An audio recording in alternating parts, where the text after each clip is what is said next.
Hoje vamos falar sobre pessoas, gente, sobre calor humano, sobre olhar. Eu adoro que eu já me atrapalho, tá vendo? Eu adoro, viu? Isso é pessoa. Isso não é tecnologia, isso não é inteligência artificial. Inteligência artificial não erra. Eu erro porque eu sou de carne e osso e falhas. Gente, vocês já vão entender. Hoje a gente vai falar sobre o que realmente importa nesse mundo, tá bom? As pessoas. Então é isso, sejam muito bem-vindos ao Scancast, o podcast de carreira e tecnologia da Scansource.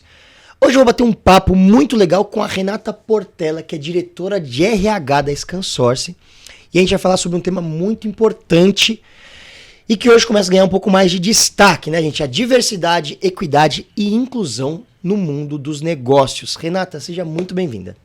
Olá, Alberto. Muito obrigada por esse convite. Estou muito, muito feliz de estar aqui com você, né, para falar um pouquinho da nossa experiência com a diversidade, equidade e inclusão, para falar de pessoas, como você disse, o que realmente importa, e abordar, né, sobre as oportunidades que todas as empresas têm aí de começar a trabalhar e entender os aspectos da diversidade e como melhor implantar nas suas empresas. Obrigado, Renata. Gente, que paz que é essa mulher, gente. Nossa, vocês estão acostumados comigo gritando aqui e vem esse ser de paz. Ai, que coisa boa. Ela falou, deu até um carinho no coração. Que bom que você é diretora de RH e cuida de pessoas, Rê. Bom, vamos lá, vou começar. Por que diversidade é tão importante nas empresas? E ele vai, de fato, além do politicamente correto ou não? Vai muito além, sim. O principal elemento que a gente tem que entender é que as empresas, elas são recortes sociais. Cada empresa é um recorte de uma sociedade, de uma comunidade. Então, assim, a representatividade nelas é trazer para dentro delas esses diversos recortes sociais que a gente tem. Então, se você quer inovar, se você quer estar à frente nos seus negócios, você tem que ter todos esses aspectos cobertos na sua equipe de trabalho, para que, enfim, seus negócios sejam muito alinhados com a expectativa social do seu consumidor. Que então legal. É fundamental. E é isso que vai inserir a empresa de fato no ambiente que ela está, né? Sem dúvida, sem dúvida. Você não tem mais como lutar contra essa força. As pessoas já entenderam. Legal. As resistências ainda existem em diversos lugares. Não sejamos naifes de achar que não. Uhum. Né? Mas quem quer estar à frente dos seus negócios, quem quer ter uma empresa com resultados significativos, tem que trazer esses recortes sociais, tem que trazer esses grupos chamados de minorizados para dentro de suas estruturas, convidá-los a sentar nas mesas de debate, de discussões e de decisões. Só assim eles oferecerão produtos, serviços de melhor qualidade e mais aderentes à expectativa do consumidor. Isso é muito legal. E aí, cara, isso é muito legal, que abre muitas perguntas aqui. Eu vou me ater um pouco às perguntas que eu já preparei, senão a gente vai escapar muito. E como que a diversidade de gênero e étnica também pode influenciar na inovação e criatividade, né? Porque você falou, tem que trazer para ouvir, para conversar, mas como que influencia? Essa é uma excelente pergunta. Vamos falar de Brasil. Nós temos mais da metade da nossa população composta de pessoas negras, né? Negros, pardos. Né? Como não levar em consideração mais da metade do seu consumidor? Falando de um negócio montado no Brasil. Como não levar em consideração? E como entender a expectativa desse público se você não tem esse público compondo a sua estrutura de pessoas? Perfeito. Da mesma forma, nós somos um país feminino, composto por uma maioria de mulheres. As mulheres têm expectativas, desejos, que os homens brancos médios, eles não vão entender. Eles antigamente tinham o poder de determinar o que oferecer para essa mulher e impor o consumo a ela. Mas as mulheres, e assim como diversos outros grupos minorizados, graças a tudo que há de mais divino, passaram a ter voz, passaram a se colocar. Né? Então, assim, você não vem me impor um creme de cabelo liso se eu sou uma mulher negra de cabelo crespo. Eu não vou consumir isso porque tem cheirinho de chiclete. Eu quero consumir o que vai me deixar bonita, o que vai me fazer bem. Então, nada melhor do que você ter uma mulher negra sentada nesse grupo de pesquisa e desenvolvimento de produtos, por exemplo, experimentando e trazendo elementos do que é consumir, né, bem para ela. O que consumo é esse que vai fazer o cabelo dela ficar bonito, vai fazer a pele dela brilhar. Então é assim que a gente consegue atingir grandes grupos que, infelizmente, eram chamados de minorizados, né? E não são minoria. Mulheres, falando desses dois grupos que a gente está falando, né? Gênero e raça. Eles são maioria no nosso país. Que legal. E isso é muito interessante, né? Porque quando a gente fala o poder que as empresas têm de refletir essa valorização do que a pessoa é, né? Porque a representatividade. É isso. E é engraçado porque às vezes a gente pensa, da onde que tem que ver isso? E a gente acha que representatividade vem só do entretenimento, né? Eu quero me ver num filme, que também é muito importante. É muito importante. Mas, e quando a gente pensa nas empresas, né? Produzir um produto. Tá vendo? Tá vendo? Ó, escuta aqui o que a Renata tá falando. Isso é muito legal, Rê. Essa importância de estar em todas as empresas, né? De tecnologia, você falou aí de cosméticos, mas para tudo, né? Seja para um acesso, né? Subir numa calçada, se você não tem uma dificuldade, você não pensa nisso, né? Isso, pessoas com deficiência. Nós temos já há muitos anos no Brasil a cota para a inclusão de pessoas com deficiência, né? E, claro, as empresas tiveram que pensar a acessibilidade, mas a acessibilidade vai muito além de uma rampa, né? Às vezes, você tem uma pessoa que tem uma deficiência visual. A gente hoje adota muito a questão do notebook para o trabalho. Mas, assim, como é que eu vou promover a inclusão dessa pessoa com uma tela pequena se ela é uma deficiente visual? Como eu, como empresa, vou promover uma maior acessibilidade para ela? Puxa vida! É um monitor especial, é um comando por voz. O que é que eu preciso fazer para essa pessoa ter acesso, né, às condições de trabalho que os demais têm na minha empresa? Então, a gente precisa falar muito sobre isso também. Acessibilidade é um tema fundamental para você... Vou falar uma frase que é meio clichê, mas ela é verdade. Não basta você convidar para a festa. Você tem que chamar para dançar. Maravilhoso. Isso é inclusão. Isso é muito legal. Para você trazer todos para a dança, você precisa entender as diferenças que cada um requer, né, de estrutura, de acessibilidade, falando de acessibilidade de uma forma mais ampla, para que todos possam dançar nesse baile. Isso é muito legal. E agora eu gosto de cutucar, vou fazer umas perguntas aqui nossa, Alberto, que você é horrível. Não sou horrível porque eu não penso assim, mas é uma pergunta. Tem muitas empresas que a gente sabe que fala, tá tudo tão difícil, tem que cortar custo, né? Puxa, a gente não vendeu tão bem, tem que cortar custo. A empresa não pode ver essas necessidades como um custo maior e isso ser uma justificativa para ela não contratar essas pessoas? Muitas fazem isso. Pena. É uma pena. É uma pena. É uma pena, mas sim, muitas fazem isso. Muitas não se preocupam com essa acessibilidade ampla, porque de verdade ela representa um investimento maior, uma necessidade, né, um custo maior para você ter aquela pessoa. E aí é o grande lance, você tem que olhar o outro lado desse custo, né? Eu quero atingir públicos diversos, eu quero ampliar minha gama, minha clientela, né? Minha clientela não é média, ela tem diversidade.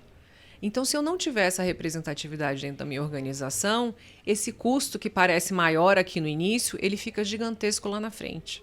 Então, é muito importante a gente refletir sobre isso, né? E não fazer aquela análise pontual ali. Mas um monitor vai custar mais caro para eu dar acessibilidade para essa pessoa que é deficiente visual.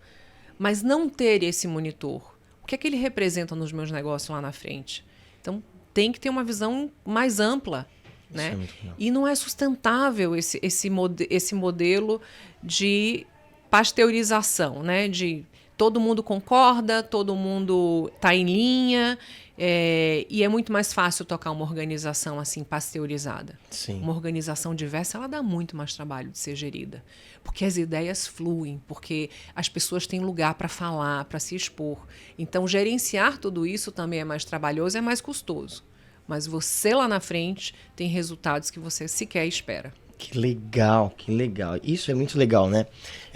E aí a gente já tá batendo papo, tem umas perguntas aqui que é: quais os benefícios econômicos de promover a inclusão das pessoas com necessidades especiais no setor da tecnologia? Porque é isso, às vezes tá tão limitada. E a gente sabe que o brasileiro é assim, quando a gente fala não só sobre pessoas, sobre tecnologia, né? Sim. A gente bate papo aqui que o pessoal fala, olha, a gente tá trazendo uma solução nova de segurança, que vai fazer você vai gastar mais agora, mas vai economizar na frente. E o pensamento acho que é o mesmo, né? É isso. O cara, não, agora, é sempre o agora. Quanto que vai me custar agora? E não vê a frente. E não vê lá na frente.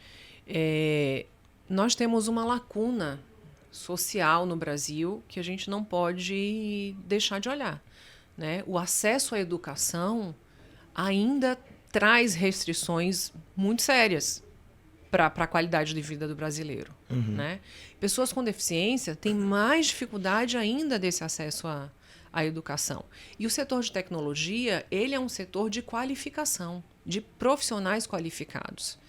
Então, gente, em algum momento, a gente realmente vai ter que cumprir um papel social relevante aí de trazer pessoas não tão qualificadas, oportunizar conhecimento para elas, para que elas possam ter uma carreira significativa na área de tecnologia.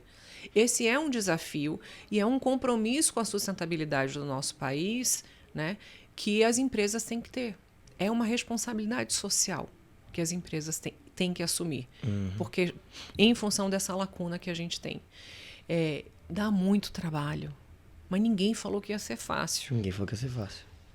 E é uma conta que chega para todo mundo, né? Chega para todo mundo.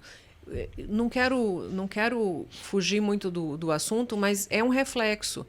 Essa questão da segurança pública que a gente vive, perfeito, que está atingindo todo mundo, né? Gente, isso vem por causa dessa lacuna de acesso à educação, à saúde, à qualidade de vida que a nossa população tem. Então, muitos não têm alternativas. Por isso que eu convido mesmo as empresas a refletirem sobre esse papel social. E os reflexos são positivos para todo mundo, não só para os negócios, para a nossa vida em sociedade.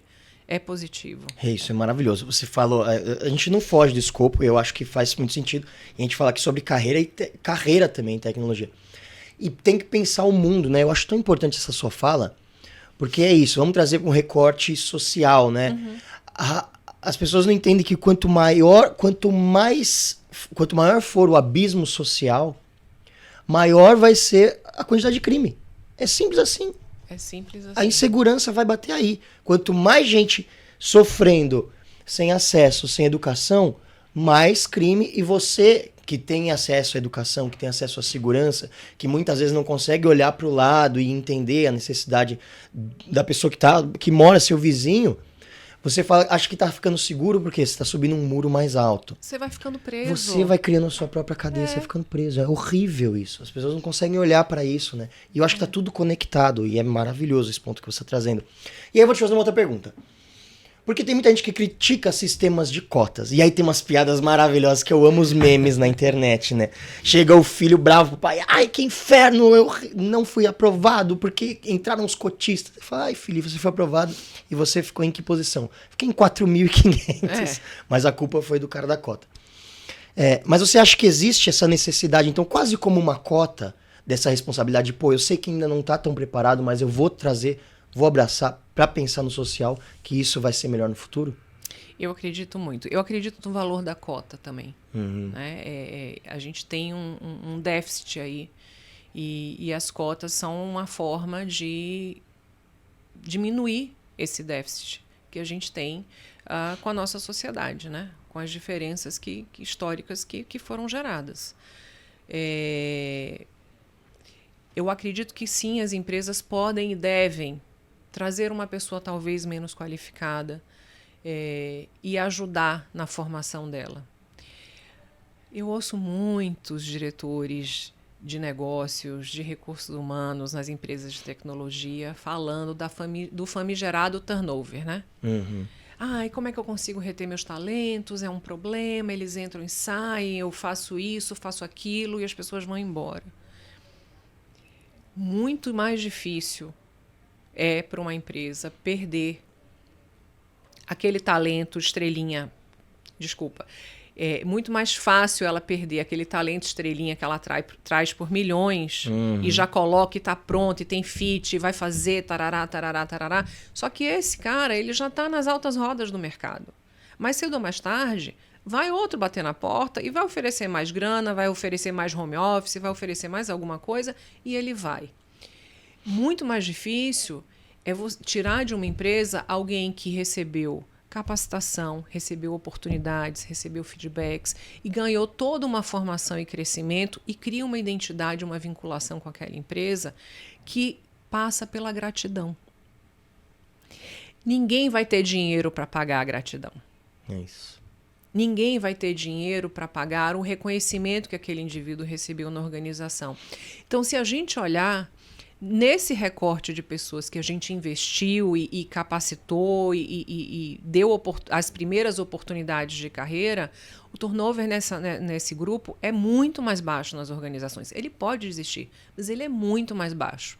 E assim, gente, não vai levar 30 anos para você formar essa pessoa.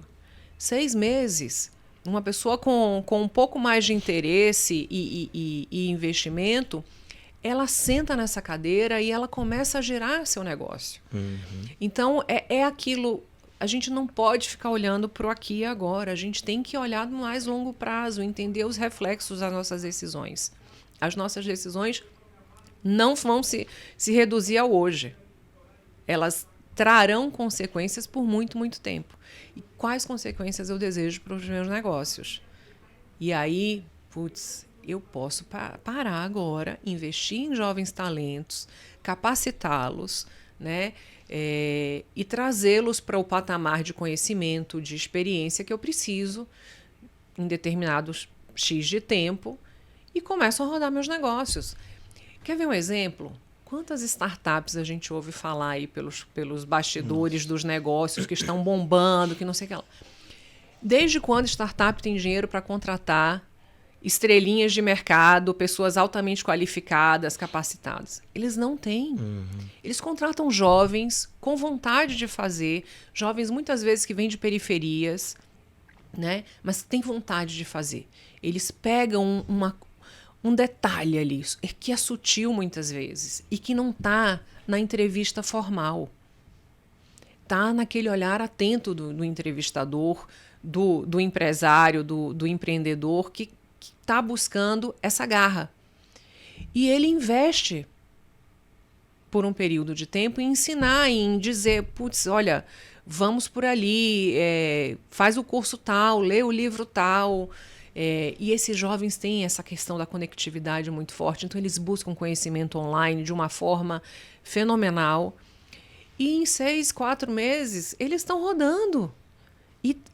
Depois eles se tornam estrelinhas de mercado. Você soube de fulano que estava na startup XPTO, E eles começam só que eles não saem dessas startups. Porque ali eles ganharam oportunidades gigantescas de aprendizado, eles têm incentivos de mais longo prazo, e eles ficam. E transformam negócios, transformaram a nossa forma de consumir e de lidar com uma série de coisas. Então, tem exemplos aí práticos de que dá para fazer. E tem muita gente sendo bem-sucedida fazendo. Então, o meu convite é, façam também. Que legal, Rê, que legal. Que fala legal e que importante essa sua visão de sociedade. Eu acho que é tão necessária, gente do céu. Tinha que ser uma coisa de currículo obrigatório, assim, né? Consciência social, gente. Se você não entende o meio que você está inserido, o mundo que você vive, você não consegue gerir uma empresa, você não consegue viver em sociedade e organizar uma empresa, né? Como você bem falou. Eu acho que isso é tão importante. E eu não acho que é uma qualidade tão presente assim no mundo dos negócios. Não, e assim, é um momento muito difícil para o gestor de negócios, principalmente para quem tem empresas de mais longa data, né? Porque chegou um momento que esses gestores têm que perceber o seguinte: o que me trouxe até aqui não vai me levar até lá. É isso. A forma como a gente gerenciava os negócios, ela não vai funcionar mais. Ela já não funciona, principalmente nas empresas de tech. E aí, assim, romper com um troço que te trouxe tão longe é difícil, Então, mas é o convite. É o convite para a sua sobrevivência, para que você faça a diferença na sociedade onde você está inserido. Que você conquiste novos consumidores. Esse é o convite. Que legal. Sabe o que eu acho muito legal? Porque assim, você é diretora do RH, você sabe lidar com as pessoas, se preocupa, pensa em pessoas. Mas eu acho muito engraçado e interessante como esse discurso voltado para as pessoas é muito alinhado com o discurso da necessidade de olhar para as novas tecnologias também, né? A forma das pessoas pensarem tem que acompanhar isso. E isso que você diz eu acho incrível, porque quem é que não gosta, né? Eu já tô aqui com meus cabelos brancos, eu adoro mostrar minha experiência. Deixa eu pôr minha experiência na mesa. E ela vale até certo ponto, né? Mas é isso. Pensar no futuro longo prazo não vale de nada, querido. Querido, não queria te falar. Mas não vale nada. E é possível... Rê, né? Já virou minha amiga aqui, gente, de longa data. A gente já tá batendo papo aqui. Pensa a pessoa chique, viajada, que senta pra bater um papo, tomando um vinho. Não é cerveja. Não é eu e o Fernando aqui. Ô, Fê, vamos sentar ali no boteco. Não. A Rê é que a gente abriu um vinho. E ela sabe a história daquele vinho. Pessoa chique. É possível medir o impacto de fato. Porque é isso. A gente fala, tá bom, ai, que bacana, né? Sou da paz, maravilhoso. Mas para o mundo corporativo, no fim das contas, a gente precisa mostrar número, né? Porque tem esse equilíbrio que tem que ser feito. E dá para medir o impacto das iniciativas de diversidade e inclusão na empresa? Dá sim. Hoje a gente tem uma série de ferramentas possíveis. As famosas pesquisas de clima e engajamento, você pode acessar a partir de perguntas feitas para o seu público, né, para os seus colaboradores, a dimensão diversidade, equidade e inclusão, e a partir dessas perguntas entender qual é o impacto disso. Você tem os seus diversos grupos de afinidades, por exemplo, né? Então, a gente aqui na SCAN tem 4 grupos de afinidade: raça, gênero, LGBT e PCDs. Então, dialogar com esses grupos, ouvir como é que está sendo a experiência de trabalho deles, ouvir as ideias que eles trazem para melhorar a experiência deles e trabalhar para a implantação disso, né? Acho que é uma forma excelente de medir.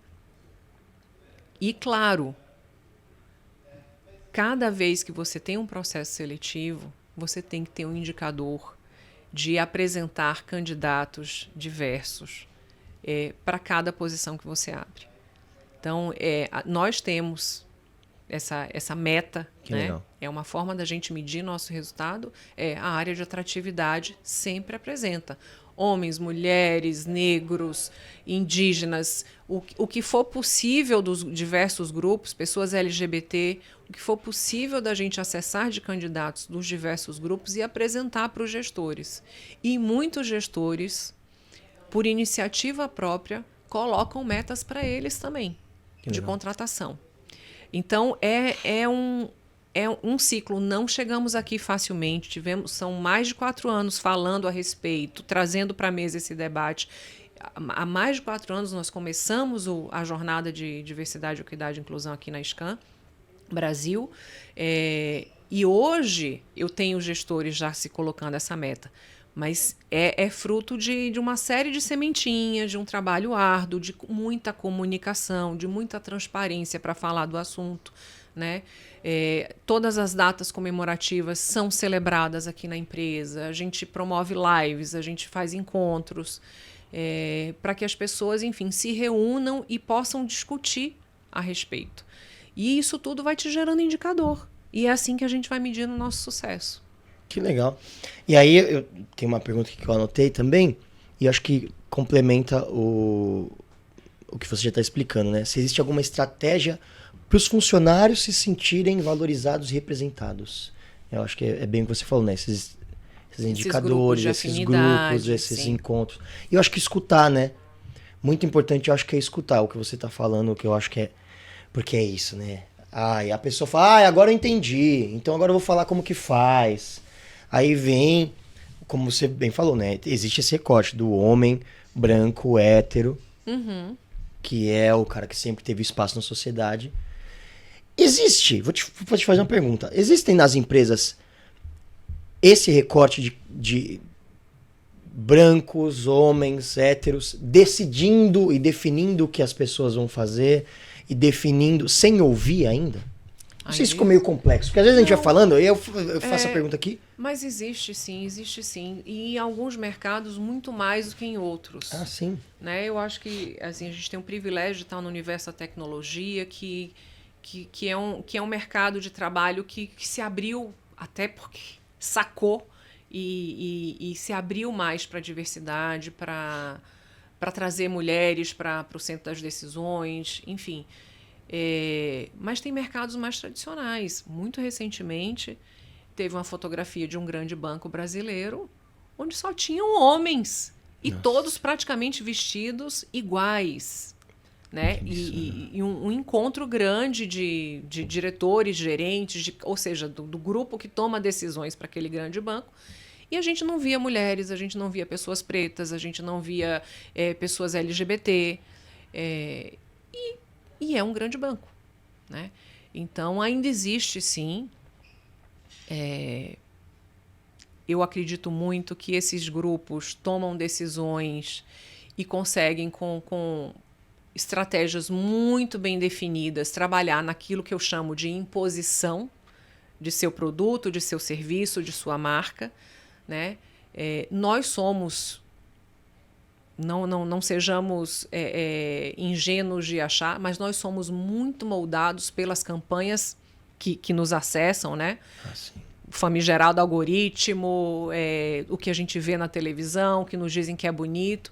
Então, ainda tem como manobrar algumas coisas. Né? Por isso, volto ao que a gente já abordou um pouco.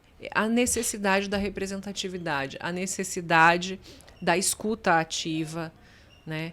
Para que, ao invés de eu forçar o consumo do meu produto, as pessoas queiram, desejem ele a partir de tudo que ele representa. Nossa, e não de uma ideia que foi vendida para sua cabeça. Exatamente. Renata, que importante. Nossa, tô adorando esse papo. Vamos lá, deixa eu te perguntar aqui. Eu acho que eu vejo uma coisa acontecer que é o seguinte, você mulher num cargo de liderança deve enfrentar cada coisa, nem imagino. A gente tá vendo hoje em dia no mundo, né, e isso tem muitas pesquisas e tal, eu adoro acompanhar esse tipo de coisa, que mostra, a gente tem um movimento muito grande disso, das pessoas falando, a gente tem que ouvir as mulheres, a gente tem que ouvir as pessoas, a gente tem que ouvir, né, fala, como se não existisse aí, fala, tem que ter, as pessoas precisam do espaço delas. E todo movimento gera um contramovimento. Né? Então, ao mesmo tempo, tem algumas pesquisas que são muito interessantes que falam que os homens jovens, né, tem um recorte de até os 20 anos, estão se tornando cada vez mais conservadores e as mulheres cada vez mais progressistas, porque as mulheres começaram a sacar esse mundo machista que a gente vive, que é feito para os homens, que as mulheres estão sempre lá em terceira opção. E aí os caras, vendo que estão perdendo privilégios, começam a puxar mais pro lado deles. Então, me parece que a gente começa a entrar numa guerra de narrativa muito forte, né? Ao mesmo tempo que o mundo vai se abrindo, o mundo corporativo vai se abrindo para essas novas ideias, diversidade, equidade, inclusão. Eu acho que deve ter um grupo de pessoas, como você bem citou agora, esse banco como exemplo, que também já se fecha e puxa pro outro lado. O que você tem visto do mundo corporativo? Como você enxerga esses movimentos? Você, Renata, quando você olha para o mercado e vê os movimentos que estão acontecendo, o que você avalia? Para onde que a gente está indo? Existe essa guerra? Não existe? A gente vai perder essa luta? Não vai? Me fala, sua visão. Eu sou uma pessoa otimista. Eu sou uma pessoa otimista. Ainda vejo muitos centros de resistência. Acho que o que você cita dessa guerra de narrativas é super importante, porque é gigantesco esse problema que a gente vive hoje. Mas eu sou otimista. Eu tenho uma frase que eu aprendi numa propaganda de uma determinada marca de refrigerante que dizia assim: os bons são maioria. E eu acredito que os bons são maioria. Então, do que eu vivo, do que eu enxergo, é que sim, ainda há centros de resistência, ainda há grupos que estão tentando se blindar desse movimento. Com força, E né? com força. Só que é o que eu falei no começo. Mais da metade da nossa população é de mulheres. Mais da metade da nossa população é de pessoas negras, pretas, pardas. Então, assim, os bons são maioria. Nós temos mais mulheres para lutar contra esse homem branco que está tentando se blindar, né? E não, às vezes não só são os brancos que estão. Não quero. Que são os recortes como são se os montaram, recortes, né? Uhum. Mas esse grupo de homens que está tentando seguir impondo suas regras, eles já não são maioria. E as pessoas já têm essa informação. Elas já se fortalecem só no saber. Eles não são a maioria. Eu não preciso ceder à força deles, né? Então, eu vejo muitas organizações, sim, se estruturando de formas diferentes, se abrindo para essas experiências, que, de novo, dá muito mais trabalho, né? Requer investimentos de mais curto prazo para que você, lá no longo prazo, consiga os melhores retornos. Mas eu olho com olhos otimistas. Meus olhos são otimistas, sim. A gente está melhorando muito nossa sociedade, nossas empresas, nossos ambientes de trabalho. Que legal, isso é muito importante. E de que maneira que a equidade salarial contribui para a retenção e motivação de talentos? E como você tem visto a evolução na equidade salarial? A gente sabe que isso ainda é um tema que está sendo trabalhado, pelo menos está sendo discutido, né? Mas já existe, já estamos equiparados ou ainda não? Não, acho que a gente está muito longe ainda. O Brasil fez um movimento mais recente de exigir que as empresas divulguem, né, seus retratos de equidade salarial de gênero ainda. E a gente vê diferenças ainda muito, muito grandes. Esse é um primeiro passo que eu acho que foi dado, que traz aí para a mesa... Putz, a gente tem que olhar para isso, a gente tem que cuidar disso. E as empresas terão um tempo para consertar essa situação. Mas ainda é uma realidade dura que, principalmente, né, na questão de gênero, as mulheres enfrentam. Recebem menos, têm menores salários, são menos atraentes para determinados cargos, né, porque tem o filho, porque tem a casa, porque tem 1 milhão de outros afazeres e não vai ser 100% dedicada aquele emprego. Eu acho isso um absurdo tão grande. Eu acho que, pra mim, assim, tem muitas coisas que são injustiças, né? A gente sabe. Agora, gente, se você... Por isso que eu falo que é tão importante você ter consciência social, entender como funciona a sociedade. É um absurdo tão grande a mulher receber menos só porque é mulher e ela tinha que receber mais. Querido! Se ela tem filho... ela tinha que receber mais. Porque o trabalho é uma coisa absurda. É absurdo, né? A gente vê.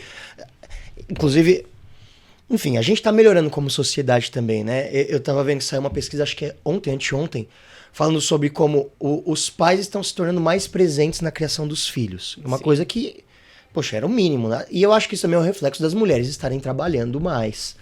Antes tinha aquele negócio, né? A mulher é só a dona da casa, cuida dos filhos e o cara vai desenvolver a vida dele, profissional e tal. Hoje não, né? A gente tem um pouco mais de equilíbrio, viu, gente? Não tá equilibrado. Agora, a jornada é dupla, de fato. A gente tem que falar de jornada dupla de trabalho, né? Sim. Tripla, às vezes. Porque a mulher...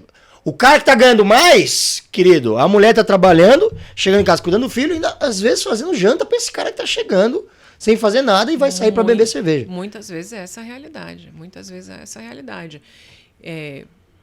E aí isso tem impacto, que você falou, vamos abordar a questão da saúde mental. Vamos falar de saúde mental. Né? Tô tão mal. Imagina essa mulher. Gente. Ela pega o mesmo ônibus, o mesmo trânsito, o mesmo metrô que esse homem para sair para trabalhar. Uhum. Ela trabalha às 8, 9 horas, que ele também trabalhou. Sem mais ou menos pressão. Vamos colocar que os dois vivem o mesmo nível de pressão nos seus trabalhos. Só que ela, no retorno para casa, diferente dele, está pensando no cardápio do jantar. Ela está pensando se o filho foi bem cuidado na creche. Se a cuidadora saiu mais cedo. Imagina o gatilho de estresse que ela recebe. Nossa. Porque aí ela tem que correr e ela tem que lutar contra o tempo. A gente Como é que luta contra o tempo? O tempo ele é o mesmo para todo mundo. Né? Para chegar, para não deixar o filho desassistido. Ela vai sentar e fazer lição, muitas vezes, de casa com esse filho. Né? E aí depois ela vai olhar se a roupa foi lavada, se a roupa foi passada, se o armário está limpo. Então, assim, como é que essa mulher vai ter saúde mental enquanto o querido dela, às vezes, saiu do trabalho e foi jogar futebol? Parou no bar, porque eu também Parou sou no de bar, ferro. porque o happy hour é fundamental para minha saúde, para o meu bem-estar, não é? E aí ele chega em casa, ele quer o jantar pronto.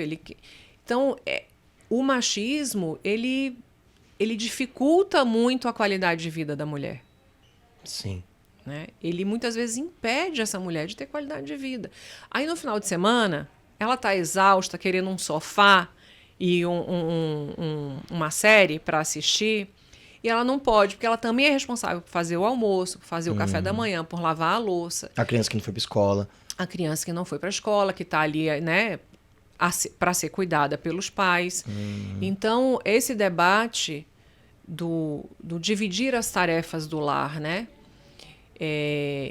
para a saúde mental da mulher, e acredito que do homem também, porque se o homem experimentar essa recompensa de receber aquele abraço do filho, do filho ter memórias afetivas de coisa que aquele pai fez para ele ao longo da vida, ele vai perceber que esse equilíbrio é vantajoso para os dois.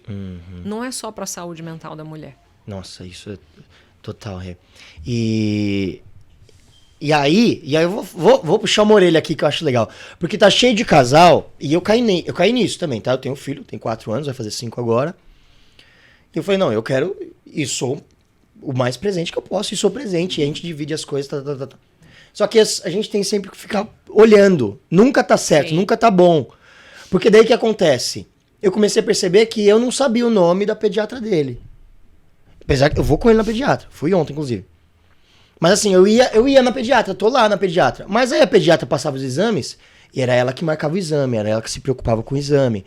E aí então a escolinha, pô, tem que levar, tem o dia da festa, tem festa junina, tem que levar comida, tem que levar um bolo, tem que levar não sei o quê. E aí tem toda uma vida social da criança, porque a criança não é só um ser que não faz nada quando eu não tô. Não, ela tem uma vida social que os pais têm que acompanhar, viu? Aqui, ali onde que eu tô, Fernando?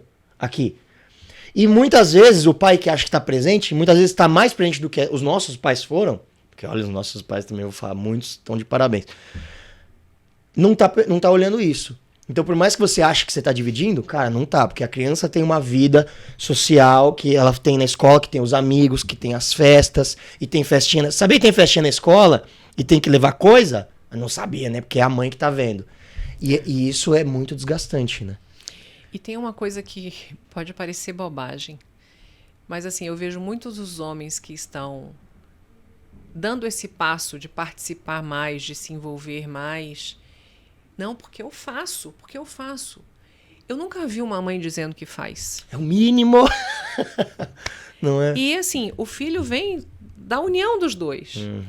Então, para pensar sobre isso também. Eu preciso dessa afirmação de que eu faço o tempo inteiro? Ou eu faço porque eu amo, porque eu quero cuidar de verdade, porque é legítimo? Então, isso também é um elemento do machismo que passa desapercebido. E que faz mal pro cara, isso que você tá falando. Faz né? mal. Faz mal. É tóxico para todo mundo. Nossa. E aí tudo isso, e a mulher ainda recebe menos no trabalho. Ai, gente, eu acho isso um absurdo tão grande. Mas tá bom, não vou nem falar nada, tá? Seguindo, a gente comentou um pouco sobre educação, né? E aí, qual você acha que é a importância da educação e da formação não sei se é em diversidade, equidade e inclusão, não sei se se diz isso, uma formação em diversidade, equidade e inclusão,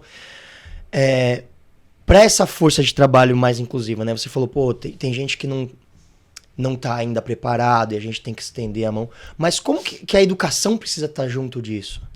A educação é fundamental, porque as pessoas elas não vão reconhecer, né, o que elas não conhecem. O reconhecimento passa por conhecer antes. Então, a gente precisa falar a respeito de diversidade, equidade e inclusão nas empresas. Campanhas de comunicação, treinamentos trabalhando os vieses, são fundamentais para você criar esse ambiente de respeito, de equidade. Né? Porque a equidade ela pode vir através de uma política, de uma determinação da empresa, mas se as pessoas não viverem, isso não vai acontecer. E para as pessoas viverem, elas precisam conhecer. Então, sim, existem diversas formas de você educar, vamos chamar assim, as pessoas sobre diversidade, equidade e inclusão. Que legal. Porque é isso, né? Se você... Vamos lá. Claro que a gente não está mais nesse momento, mas fazer um exercício mental aqui. Tem aquela empresa que é tradicional e nunca teve um movimento, aquela empresa padrão branca, né? Branca. Só tem gente branca, hétero, cis... Às vezes da mesma família. Nossa, que piora um pouco mais, né? Porque vem da cultura também, né? Sim, a cultura da casa, né? É isso. Muda muito. Mas eu fico pensando, né? Aí tem essa empresa, e aí não adianta vir uma política. A empresa contratou a Renata pra resolver esse BO. Não adianta pegar e contratar uma pessoa preta que vai chegar, né, com roupas diferentes, porque vem da cultura, tá, e pôr no meio daquela galera. Ela vai ser trucidada, né? Ela não vai ser chamada pra dançar. Não vai ser chamada pra dançar. Ela tá na festa, mas ela não vai ser chamada pra dançar. Maravilhoso. Tem que ter um trabalho com quem tá lá, né? Tem que ter. Tem que ter. Muito forte, incansável, diário, eu diria. Diário. Diariamente você tem que comunicar o que você pretende, como você vai fazer, que tipo de comportamentos você espera das pessoas. É constante, é uma constante. Seus gestores, principalmente, têm que estar extremamente em linha com o papel deles nesse contexto de diversidade. E se impor, né? É difícil. É muito difícil. É muito difícil, mas não é impossível. Volto a dizer, dá trabalho. Dá trabalho. Mas o que a gente consegue lá na frente é muito mais prazeroso, é muito mais lucrativo, é muito mais interessante. E traz uma satisfação sem tamanho. E é resolver. Eu acho que a gente tem que fazer paralelos históricos, né? E olhar para trás. As pessoas já foram escravizadas. Sim. Né? Na época das mudanças também. Devia ter gente... e olha como foi muito melhor resolver socialmente e tal. Acho que a gente ainda vive reflexos disso, infelizmente. Como você bem citou, né? E as cotas vêm para isso, porque, né, historicamente as pessoas têm mais dificuldade. Né? Quem teve famílias escravizadas do que quem não teve. Mas eu acho que depois dessa mudança de... a gente chega num... Eu também, eu vou me revelar, eu também sou um otimista.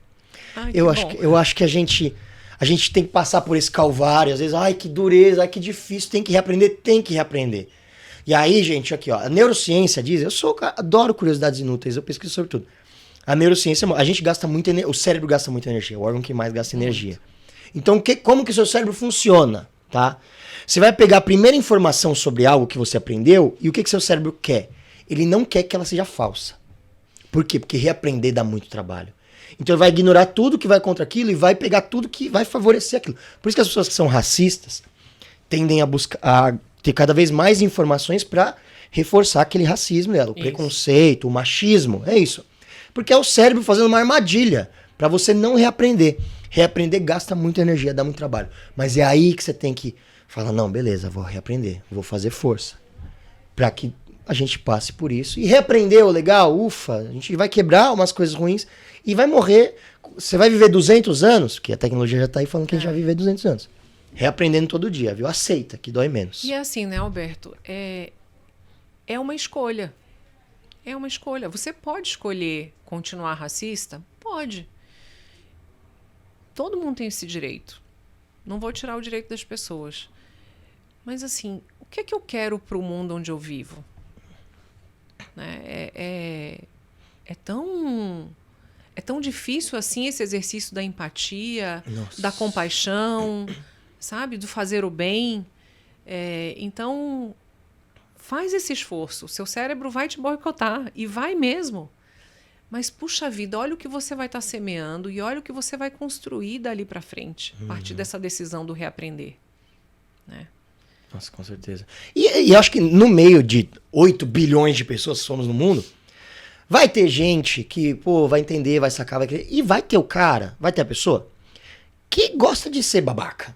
tem gente que gosta. E aí, beleza, essa galera a gente vai fazer o quê? O mundo vai selecionar elas. O mundo, o mercado. Daqui a pouco todo mundo vai falar, mano, esse cara aqui não dá mais. Não dá mais. Não dá mais pra ter essa pessoa aqui. Sinto muito. Você é muito legal. Nossa, você é super divertido na mesa do bar. Você é super divertido tomando uma cerveja. Mas não dá mais, querido. Às vezes saem uns comentários com umas coisas que... tem umas coisas engraçadas. É aquele papo. A gente não, porque eu não fumo. Mas as pessoas fumavam no avião. E tava tudo bem. E aí quando você toma consciência do absurdo que é fumar no avião, você fala, mano, não dá pra fazer mais isso. Mesma coisa, as mulheres recebem menos. Quando todo mundo tomar consciência desse absurdo, daqui a pouco a gente vai estar falando, nossa, a mulher fazia mais e ganhava menos porque fazia mais. Isso. E era uma justificativa ainda, né? Tipo, que pessoa... Então eu acho que essas pessoas também vão cair na real. E eu acho que a gente fala do racismo e é mais fácil de apontar, mas e tem as coisas que... O machismo estrutural, o racismo estrutural, quando a gente fala do estrutural, eu acho que é mais complexo. Que é quando a pessoa não tá notando o que tá fazendo, isso. né? Bem e aí mais. por isso que você tem que estar aberto pra falar. Se alguém te apontar e falar, ó, você tá fazendo, não reage. Não, que isso? Não, eu tenho até um amigo que é. Aceita, né? Aceita. O feedback, gente, se você olhar com bons olhos, ele é um presente para você. Então aceita, repensa, né? Reflete sobre aquilo. E putz, depois da reflexão, vê se não é melhor mudar, né? Nossa. Eu preciso estar agredindo uma pessoa por causa dessa crença que só me limita? Não é? Por que a pessoa tem que respeitar a minha vida? Por que eu quero impor pra vida da outra pessoa o que eu quero? O meu paradigma, não existe isso. Não existe isso. Nossa, eu adoro. Estamos jogando papo fora aqui, né? Tem um monte de pergunta legal ainda, mas tem um caso lá na escola do meu filho. Eles fizeram reforma numa porta e ele tinha que pegar as crianças numa outra portaria. E nessa outra portaria só tinha 2 vagas. E era uma rua muito difícil de parar. E aí tem um abençoado que ele decidiu que uma vaga era dele. E eu nem liguei, porque eu sei que essas coisas acontecem, eu sabia que esse cara fazia isso, mas eu nem ligava. Agora eu tenho outros amigos que estavam muito incomodados com isso. O que o cara faz? Ele chegava, parava o carro, pegava o filho, ia tomar um café na padaria. Deixava o carro ali na porta, que era vaga rotativa. E aí ele voltava e ficava batendo papo. E aí queria conversar. E aí sacaneava o filho, dava uns tapas na cabeça do filho, porque você já vê que esse cara, né, reflete pra tudo, a criação. Claro. E aí o pessoal começou a falar, viu? Reclama com a escola, pede pra esse cara sair, não dá e tal. O pessoal educadamente. O que esse cara fez? Olha o que a pessoa se presta a fazer. Ele não parava mais o carro ali, ele parava o carro embicado em outro lugar, e aí ia na porta da escola e ficava falando, não tô mais parado na porta, hein, porque o problema era eu era o problema. E ficar fazendo uma algazarra. Quanto tempo livre tem a pessoa pra ficar incomodando a vida dos outros? Mas é isso que eu digo. Aí não é um caso de racismo, não é um caso de machismo, é um caso de ser babaca. Vou fazer um paralelo com o que eu acabei de dizer. É a mesma coisa do homem que leva o filho pro pediatra, que pega a criança na escola, tarará, que fica alardeando que fez isso. É isso. Afirmando que fez a coisa certa, que era o devido. Ele só está fazendo o devido, era dever dele tirar o carro. A vaga era rotativa. É o mínimo. Porque essas pessoas têm uma carência, uma necessidade de reconhecimento, de afirmação, Nossa. que é diferente. Aí não é papo para eu e você, é papo para um terapeuta. Pro terapeuta, nossa. Tem uma frase que eu amo que é: todo excesso esconde uma falta. Sem dúvida. É isso. Tem excesso nisso, tá escondendo, né? Tem alguma falta aí que você tem que trabalhar. E aí, como que as empresas... A gente falou de algoritmo, né? Como que a empresa pode garantir ou minimizar minimamente que o algoritmo dela ou que essas inteligências artificiais que estão sendo criadas não sejam discriminatórias? É um desafio. É um desafio muito grande.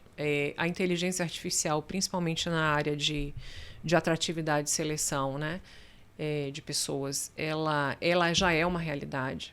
Já é uma realidade, você programa mas o olhar atento do recrutador é o que vai fazer a diferença. Uhum. Nós temos que entender que a inteligência artificial não está para nos consumir. Nós estamos para consumi-la. Então, eu tenho que fazê-la jogar a meu favor. Agora, é uma decisão. Dá muito mais trabalho. Eu não vou jogar lá o comando e o que vier veio de currículo de pessoas. O que vier veio, eu vou analisar e vou... Lembra do objetivo que a área de atratividade tem? De trazer pessoas diversas para todos os processos seletivos? Se ali só veio... vamos supor que só tenha vindo mulheres. Mas por que não veio nenhum candidato negro? Não veio um candidato LGBT? Não veio um candidato homem? Né? Tem que ter pessoas candidatas para todos os processos. Então, é esse trabalho que tem que ser feito. A inteligência artificial nos ajuda muito, mas ela trabalha para a gente. Não é a gente que fica à mercê dela. Não pode ser o contrário, né? Não pode ser o contrário. E as pessoas entenderem isso, eu acho tão forte. E como que você enxerga, você como diretora de RH, se preocupa com as pessoas, daqui a pouco vai ter que ser RHD, né? Recursos Humanos e Digitais. Daqui a pouco você vai ter que estar cuidando também das inteligências artificiais. Como você enxerga esse momento que a inteligência artificial, por mais que tenha muita gente que fale que não, e eu adoro esse povo que adora falar, não, vai gerar muito emprego, vai gerar muita oportunidade. E gera, né? Mas como toda revolução já aconteceu desde a história, muito emprego some, ao mesmo tempo que surgem novos empregos. Se transformam. Agora, quando a gente sai do campo e entram as máquinas, as mesmas pessoas que saíram do campo são as mesmas pessoas que estão sendo recolocadas, né? E todas as outras revoluções que a gente teve, as mesmas pessoas conseguiam se recolocar. Hoje, muitas vezes a pessoa que vai perder um cargo não é a mesma pessoa que vai estar preparada para o cargo que surgiu, né? Então, enfim, a gente tem que saber olhar a sociedade, olhar o mundo e ver que é isso, tá? Então, como você enxerga esse momento profissional? Como as pessoas estão lidando com isso? Dessa substituição de repente, a inteligência artificial substitui um monte de coisa, um monte de cargo, um monte de função. Como que as pessoas estão ficando nisso? Vou falar do papel das empresas. Eu volto ao papel social que as empresas têm que assumir. Né? Então, a inteligência artificial, sim, está mudando o mercado de trabalho. Já mudou o mercado de trabalho e vai mudar muito mais. Então, no mundo, nós temos 8 bilhões de pessoas. Não adianta a gente só olhar para os governos e esperar que os governos tragam as soluções. Toda a sociedade civil está com a solução nas mãos. Então, as empresas têm esse papel de educar, de trazer pessoas para suas estruturas e se comprometer com a formação delas, para que elas possam performar no mercado de trabalho.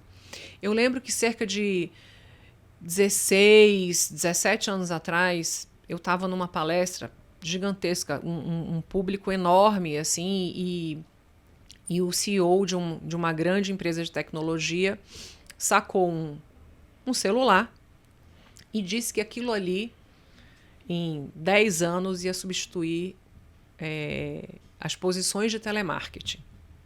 Todo mundo se olhou e meio que deu uma risadinha, né? Como assim um celular? Cara, todo mundo precisa de um telemarketing, né? Quem liga para telemarketing? Não é? Quem liga? E era um grande gerador de emprego. Eu fui diretora de RH de uma empresa de telemarketing. Nossa. E era um grande gerador de emprego. Eram estruturas gigantescas de mais de 1.000 pessoas por turno. Era um negócio assim surreal. E isso não existe mais. Em compensação, quantos daqueles jovens ali aprenderam a programar e hoje estão num bastidor qualquer criando aplicações, criando aplicativos, desenvolvendo algumas coisas? Eu acredito que muitos. Eu acredito que muitos. Onde eles aprenderam isso? Claro, a rede está aí para eles buscarem esse conhecimento, tudo, mas eles aprenderam nas empresas. Sim. Então, as empresas têm um papel social importante a cumprir aí, nessa integração dos nossos públicos, né, dos nossos colaboradores, das nossas pessoas, nesse novo universo da tecnologia. Tem essa função. E aí eu vou te perguntar. A gente está falando, os jovens. A gente fala dos jovens. Né? A gente olha para os jovens. Sim. Eu acho que até é um caminho natural as empresas falarem. A gente já olha para os jovens, vamos olhar para jovens diversos, né? De periferias, de outros. A gente tem o problema também geográfico, o problema de CEP, né? Que a tecnologia corrige um pouco. Mas e quando a gente fala de faixa etária? O etarismo, as pessoas... E essa galera que tá caindo e ficando no meio do caminho. A gente tá... Eu tô já ficando aqui com os meus cabelos brancos aqui. Daqui a pouco eu falo... Vou ser trocado por 2 de 20. Como que as empresas estão pensando nisso? Pensando em inclusão, existe a inclusão dessas pessoas também? Ou meio que não? Ou tô falando uma grande bobagem, assim, das pessoas que já estão trabalhando há muitos anos e estão perdendo empregos hoje em dia? O etarismo é uma questão e a gente tem que olhar com olhos atentos, né? Eu recentemente, há poucas semanas atrás, tive na minha equipe uma pessoa que saiu para aposentadoria. Olha. Né? Uma pessoa extremamente qualificada, que se manteve ativa no mercado de trabalho e, enfim, conseguiu concluir a sua carreira empregada. Esse é um desafio muito, muito grande. O que é que está acontecendo com as pessoas mais velhas que não conseguiram se manter atualizadas das tecnologias, a nova forma que as empresas operam? Elas estão indo para empregos que são chamados subempregos, né? Que exigem menos conhecimento de tecnologias e tudo. Mas vamos falar desses subempregos. Hoje, em qualquer restaurante que você vá, uma pessoa precisa operar um computador. Porque não existe mais a comandinha de anotar no papel e entregar na cozinha o papel anotado. É um tablet, é um celular, ou ela vai num terminal de computador e escreve alguma coisa. Então, volto à responsabilidade que todos nós, como sociedade, temos de qualificar a nossa mão de obra. Do pequeno negócio, do pequeno empreendedor que tem um restaurante num bairro e que vai ter que ensinar, talvez, uma pessoa mais velha a inserir um dado num computador para que a cozinha consiga preparar aquele prato. Isso é qualificar uma mão de obra. Pode parecer simples, mas é qualificação de uma mão de obra. Né? Há grandes empresas que fazem grandes programas de treinamento e de inserção social.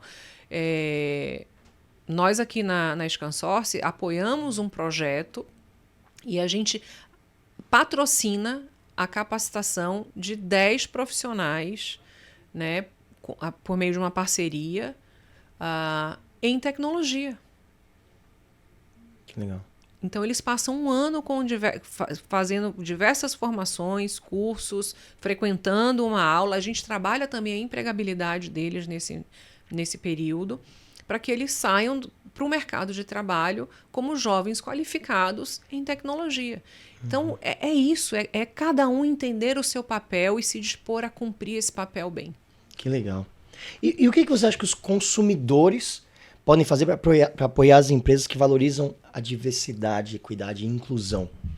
Você acha que faz parte também o consumidor, a pessoa que está lá, vou comprar alguma coisa para mim? Você acha que a pessoa pode fazer algo para apoiar as empresas? Eu acho que a pessoa deve fazer isso. Eu sou uma pessoa que particularmente escolho onde e o que eu vou consumir. Tem empresas que não vão entrar no meu hall de consumo porque elas têm posturas com as quais eu não concordo.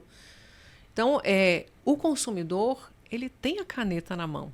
Ele tem esse poder na mão. Exercer esse poder é fundamental. Isso é muito legal, porque as pessoas vêm, o que eu posso fazer? Isso aí tem que fazer empresa, é governo, é só CNPJ, né? Não. Mas a gente, como CPF, tem coisa para fazer também. Claro. Eu escolho onde eu vou consumir. E se eu estou consumindo de alguém que está poluindo, que tá com uma postura racista, que é uma empresa, né, como aquele banco que eu citei lá, que não pratica diversidade, eu estou retroalimentando uma cultura, né, com a qual eu não concordo. Então não faz sentido. Nossa, isso é maravilhoso. Isso é maravilhoso pensar nisso, porque a pessoa acha que não tem responsabilidade, né? Mas é isso, você tem uma empresa que sei lá, né? O CEO é nazista. Gente, nazista não é posição política, tá bom? Nazista é crime, tá? Não é legal ser nazista. Não é política, não é política. Nazista, é um criminoso, não tem o que falar. Se a pessoa tem posições nazistas e você apoia, você compra dela, você tá apoiando. Você tá apoiando. E você não sendo uma pessoa nazista, por que você vai consumir de uma empresa? E assim, gente, já foi o tempo em que eu só tinha refrigerante de cola de determinado lugar. Hoje eu tenho 30 refrigerantes de cola. Tem opção. Eu tenho opção. O consumidor hoje, ele tem opção. Isso é maravilhoso. Então ele pode escolher qual refrigerante ele vai tomar. Tem uma peça que é considerada a melhor peça do teatro alemão, chama Wojciech. E é maravilhoso. É a história, rapidinho assim, é a história de um soldado que comete um crime. Ele mata a mulher dele, que ele era loucamente apaixonado e era a única coisa de boa que ele tinha na vida. E aí essa peça traz essa discussão, porque toda a sociedade vai enlouquecendo ele, o chefe dele vai enlouquecendo, vão fazendo experimentos com ele, científicos, ele vai sofrendo torturas, vai sofrendo um monte de coisa por pesquisas, até que ele fica louco e mata. E essa peça traz justamente essa questão de, olha, quando ocorre um crime, toda a sociedade tem a mão suja nele. Então não dá pra você tirar a mão e falar, eu não tenho nada a ver com isso. Você tem. Então não vai consumir de quem você não deve. Vai procurar esse texto também que é bem legal de ler. E vamos lá. Tá bom. A empresa pensa em diversidade e tal, mas a empresa está localizada na Avenida Paulista. Todo mundo que mora perto da Paulista, ou a 20 quilômetros da Paulista, mais ou menos tem uma situação financeira de vida, mas não tá na periferia da periferia, não tá morando não tá em Parelheiros depois da balsa. Não. Né? Como que a gente pensa na diversidade geográfica e como criar oportunidade para as pessoas que estão distantes? O cara que ele leva 10 horas para chegar na empresa, no transporte público. Como pensar nessa pessoa? Esse é um desafio, porque a acessibilidade nas grandes cidades no Brasil são impeditivos, inclusive, do desenvolvimento. Né? Nós temos aqui na empresa algumas pessoas que dependem do transporte público e que, às vezes, deixam no transporte público 3 horas do seu dia para vir trabalhar. Aí que está a grande oportunidade da gente adotar o modelo híbrido, da gente reforçar o home office. Porque ele é um mecanismo de acesso. Porque a pessoa com computador, uma rede de internet, ela trabalha. Então, trabalhe uma cultura de confiança, né? Uma cultura de transparência com seu colaborador e deixe ele trabalhar de onde ele estiver. Cobre entregas, cobre resultados, acompanhe o desenvolvimento dele. Não peça para ele vir para o seu prédio que fica a 100 quilômetros da casa dele, ou às vezes está a 7 quilômetros, mas está a 3 horas. Esses 7 quilômetros levam 3 horas. Então, não é só a distância geográfica. A internet nos trouxe esse benefício. Saber fazer bom uso dele é uma possibilidade para muitas organizações.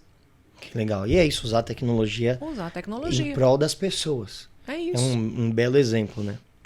E tem algum exemplo que você pode compartilhar com a gente, assim, de quais são, no seu dia a dia, assim, os desafios como você fala, nossa, isso aqui é a treta que eu tenho que resolver todos os dias para implementar essa inclusão ou para modificar o pensamento das pessoas. O que você vê que é a maior barreira que você encontra ainda? Ainda são crenças, né? A gente ainda lida com crenças que são limitantes. A gente chama de crenças limitantes para as pessoas. Então, eu volto para o desafio de você constantemente comunicar, educar, conversar a respeito, reforçar os grupos de afinidade dentro da sua empresa, para ir diminuindo essa barreira da inclusão. Né? Uhum. De novo, nós somos um recorte da sociedade, nós somos uma amostra social. Então, a gente vai ter pessoas preconceituosas, mais ou menos preconceituosas, a gente vai ter pessoas da periferia, a gente vai ter pessoas negras, a gente vai ter mulheres, a gente vai ter pessoas com 3, 4, 5 jornadas, a gente vai ter de tudo. Vir para as conversas e falar a respeito, né, e mostrar que dentro da sua organização o bom convívio, né, o respeito, o acesso a todos é o que é valor, resolve mais da metade desses bloqueios que a gente pode ter no processo de inclusão. Você, como diretor de RH, é quase a prefeita da empresa, né? É mais ou menos por aí. Porque você tem que resolver cada coisa, né? Eu só não sou tão prefeita porque eu tenho uma colega que resolve a questão de facilities aqui. Então, eu não preciso resolver o pavimento, as cadeiras, barará. A gente se divide. Nossa, e eu imagino que até deve acontecer, claro, né? Você cria esses grupos de afinidade E até entre grupos que foram minorizados, existem também preconceitos que precisam ser trabalhados com os outros grupos, com outras pessoas. Esse preconceito cruzado, né, deve rolar muito. E é isso. Não é porque a pessoa é preta que ela também não é racista. Ela também não tem preconceitos. Não, ela não é racista, mas ela não tem preconceitos. Ela tem preconceitos também. Porque, gente, foi martelado na nossa cabeça uma série de crenças durante anos. A gente ouvia que aquilo era certo, que aquilo era aceitável, né? Então, trabalhar essa questão dessas crenças limitantes não é só para o branco médio, é para todo mundo. Todo mundo tem que vir para essas conversas, para esses debates, e conhecimento é libertador. Isso é maravilhoso. É assustador, mas é libertador. É. Porque uma vez que você sabe das coisas, você fala, ai meu Deus. E a saúde mental das pessoas aí, como é que tá? Tá todo mundo batendo pino? Tá todo mundo maluco? Porque a gente fala, os filmes da Disney, né? A gente tava falando do Divertidamente 2 aqui. Não vou dar spoiler, tá? Mas é um filme muito legal pra gente ver o que acontece na nossa cabeça às vezes. Você acha que a galera todo mundo precisando de terapia, é um reflexo do movimento atual ou é uma descoberta atual, que todo mundo sempre precisou de terapia e nunca ninguém fez? E a Scansource vai começar a oferecer um plano de terapia também para os novos colaboradores? A gente já oferece, Ai, a gente já boa. oferece. Eu acho que a gente está vivendo um momento difícil na sociedade, na questão da doença mental. O que é que eu vejo? Sim, as condições de diagnóstico melhoraram muito e, consequentemente, a gente entende que pessoa A tem uma crise de ansiedade, pessoa B tem um TDAH, pessoa C tem um autismo, enfim, né? A gente começa a ter diagnósticos. Então, a gente começa a falar a respeito e a entender essa condição. Mas, sim, existe uma ansiedade exacerbada pairando no mundo. Sim. No mundo, né? A gente aqui no Brasil lida com a insegurança, a gente lida com as questões de discriminação, a gente lida com uma série de variáveis que, somadas à nossa rotina, se tornam verdadeiras bombas, né? E isso vai trazendo esse nível de ansiedade, esse medo, né? Quantas pessoas a gente conversa no nosso dia a dia, as pessoas falam de medo? Nossa, o tempo todo. O tempo todo. Então, a gente precisa conversar a respeito. E, de novo, eu acho que o diálogo é o melhor caminho. Nós, como empresa, oferecemos, né, facilitamos o acesso às terapias, aos tratamentos. Mas eu acho que esse é um buraco que a gente ainda não chegou no fundo dele. A gente ainda tem uma caminhada para entender melhor o que é que está acontecendo com a humanidade, para a gente aí começar a efetivamente trabalhar na cura e na melhoria da qualidade da vida das pessoas. É um momento muito delicado, é um assunto muito delicado, eu não domino para falar muito a respeito, mas entendo que meu papel aqui ao seu lado é te trazer paz, é te fazer bem. E eu acho que só isso, quem quer que eu esteja ao lado durante o dia, eu vou fazer bem. A gente aqui na Scansource fala, eu vou impulsionar o sucesso, né? Se eu exerço isso, eu já estou trazendo uma espécie de cura, um bem-estar para aquele outro. E isso volta para mim. É nisso que eu acredito e é isso que eu pratico. E acho que é um caminho para a gente começar a se curar mutuamente. O caminho da acolhida, do cuidado. Que legal você falar isso. Porque, embargou a voz até. Não, mentira, engasguei, mas parecia que eu estava emocionado. Eu quase estava mesmo. Legal, né? Assim, gente, ninguém tá bem, tá bom? Não precisa ficar triste, não, achando assim, eu tô mal e não vou falar. Não, tá tudo certo. Eu acho que passa muito, como você falou, né? A gente vive esse momento e a tecnologia, ela traz muita informação, que por um lado é muito bom, mas por outro, você também tá sendo bombardeado o tempo inteiro com... O que acontecia antes, né? Tem o Bauman fala sobre isso, ele ficou conhecido agora pelo Instagram, mas tem uns livros legais dele pra você ler. A Sociedade do Medo, né? Então, é um pouco de controle também, né? Você deixa a televisão ligada lá naqueles programas de tiro o tempo todo, que fica filmando a polícia, e aí parece que você apertar a televisão vai escorrer sangue, você fica apavorado, você fala, isso vai acontecer comigo a qualquer momento. Então você fica em alerta, né? Inclusive o nome dos programas tem alerta aí, não sei o quê. Acho que também a gente começar a selecionar um pouco das coisas que você fica vendo todo dia, porque senão você acha que aquilo vai acontecer. Você fica assistindo televisão com a polícia prendendo bandido o tempo todo e tiroteio, para seu cérebro você tá vivendo aquilo, né? Assuma a postura de consumidor. A gente tá falando que o consumidor pode escolher. Pode escolher. As marcas, os serviços que ele vai consumir. Escolha também o que você vai consumir na internet, na televisão, no jornal. Né? Escolha, porque será que isso te faz bem, ficar vendo tiro, ficar vendo desgraça o tempo inteiro? Eu acho que não. Assim, eu faço uma coisa que para muitos é muito louca, mas me faz um bem danado. Eu não pego no celular no domingo. Ai, maravilhoso. Eu não pego no celular no domingo. Ponto. Se eu precisar ver uma receita, eu vou num livro. Eu fico offline. É um dia por semana offline. Me faz bem. Me faz bem. Descubra o que te faz bem e pratique. Isso é maravilhoso, maravilhoso. A gente tem que começar a fazer isso, né? De ficar um pouco mais offline. A gente é de uma época, não sei vocês jovens, a gente é de uma época que tinha, tô online, tô offline. Hoje não existe mais isso, né?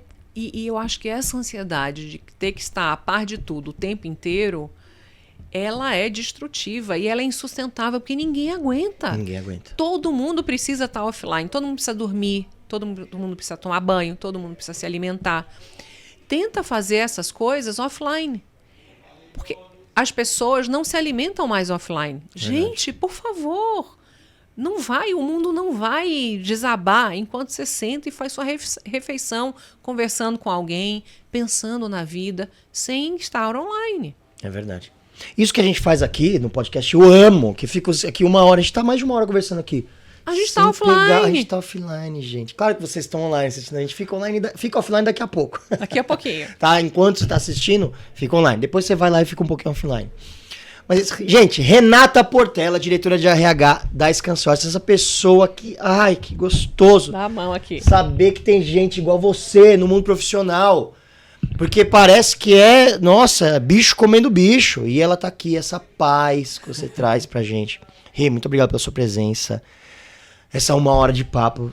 Quanta informação bacana que você trouxe pra gente pensar, refletir na vida sobre o que ela falou. Deixa agora aqui a sua mensagem final para quem tá nos assistindo. Minha mensagem final, eu acho que passa por isso. Faça escolhas. Faça escolhas, busque conhecimento, busque informação e faça escolhas que estejam mais em linha com o que você acredita, com seus valores. Né? Transforme suas crenças. Não é porque é uma crença que ela tem que estar lá para sempre. Nossa. Ela pode ser transformada.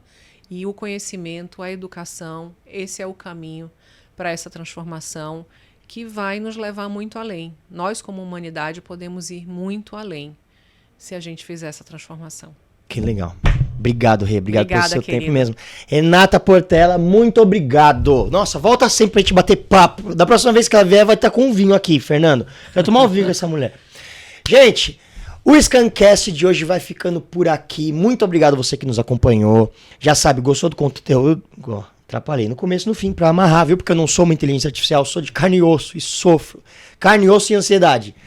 Gente, gostou do conteúdo? Curte, compartilha, manda pra aquela pessoa que você fala, olha, essa pessoa precisava ouvir isso. Manda pra ela, que é muito legal. Manda pra todo mundo, tá bom? Ouvir o que a Rê trouxe aqui pra gente hoje é uma coisa muito importante e vamos refletir sobre isso. É isso, eu sou Alberto Viçoso, a gente vai ficando por aqui e até a próxima com mais um Scancast. Valeu!